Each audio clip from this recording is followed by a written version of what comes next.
Knowing the rules of chess is just the beginning. Chess is an incredibly deep game that you can spend a lifetime learning. So let's get started. Once you make your first move on the chessboard, you have entered what is called the opening phase of the game.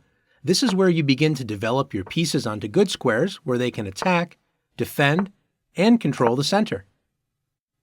Once most pieces have developed, the game enters the middle game phase, where both players are making plans, organizing their pieces, finding weaknesses, and attacking their opponent's king. Some games end right in the middle game with checkmate or resignation.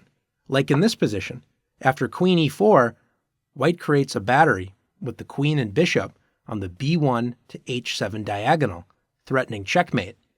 Notice the queen is also threatening the unprotected rook on a8. Black only notices the unprotected rook, moves it to safety, and then is shocked to see the game is over. Queen takes h7, checkmate. Not all games end that quickly. Some games continue on, and after many of the pieces have been traded away, enter the endgame phase, where the goal is usually to promote a pawn to a queen and then checkmate your opponent. In these lessons, you will learn about each of these phases of the game in detail so you can improve your chances of winning. But before we get too far, it's time to talk about your first moves in the opening.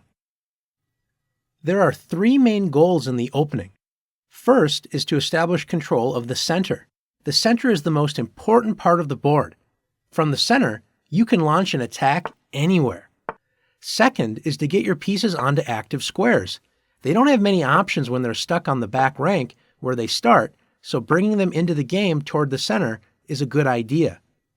Third is to get your king to safety by castling, so the king is not exposed to the dangers of the battle in the center. All of your opening moves should support these goals.